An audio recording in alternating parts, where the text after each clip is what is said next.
This is why Joe Rowling and Steve Kloves are so clever, is that just because the battle starts, it doesn't mean the rest of the film stops. Because all the other characters and all the other relationships and all the other stories carry on in the battle. That's what's great. That's why you don't just feel it's just a battle sequence, because all those other things that you know from Harry Potter, like the humour and the romance and all that stuff, is all feeding into it. I mean, you know, Harry's not experiencing too much humour or too much romance, but although he does get a mid-battle kiss, which I instigated, I have to say, the other day. I said we'd probably kiss at this moment, wouldn't we? It might be one of those sort of like, I could be dead any minute now, Ginny. We should probably kiss. So there's one of those moments, but it's like all those stories carry on within the battle. I mean, it's going to be huge, yeah. They all know that the reason they're here and the reason they're on this journey is much bigger than any one of them, or even all three of them, or even all of their friends and their families. It is bigger than all of that. And for 17-year-olds to sort of have that maturity and realise that what's at stake is much more important than any of their individual lives, is quite impressive, and is what makes it a very moving story. The fact that these three kids, no matter what faults they have, are ultimately totally selfless.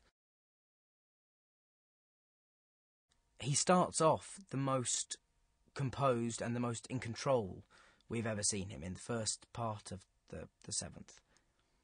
And then by the end of the second part, he's almost totally lost his mind. So it's a really interesting journey for his character, because he's going from somebody who is kind of very stable and kind of in control and evil and malevolent, but nonetheless steady.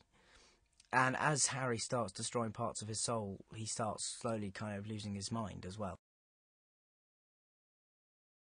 It was just odd to see something that has always been so solid and so huge and so vast look kind of so small suddenly, and full of stretches and rubble, and just look like it has been destroyed. It's, you know, and it's going to be very odd for people, I think, to see that, who've seen all of the films, to suddenly see the Great Hall in ruin. Particularly when I was younger, it was quite intimidating to be in a quite combative scene with such an experienced actor. Was always quite intimidating. So I think that sort of forced me to, you know, raise my own standards. So yeah, I've always enjoyed working with Alan. He's great, and he's a fantastic actor. I mean, he's the way he thinks about scenes, the way he breaks them down, the way he thinks about particular moments it's quite inspirational. Particularly, he's one of those actors which is rehearsing with him is fantastic, because when you get an insight into his thought process, it's great. Yeah, I'm a big fan. I wouldn't try and sum it up yet. I think it'd be very premature of me to try and give a synopsis of what the last 10 years have meant while I'm still in them. I think you can only really tell what something's done for you, or done to you, or done with you when you've finished something. And so I will one day, I'll be able to look back and say, I know certain things about it. I know I've had a great time. I know I'll miss it. I know I'll miss my friends. I know that I can't quite comprehend of a world in which this isn't part of my life, and so that's going to be very odd, very, very strange indeed.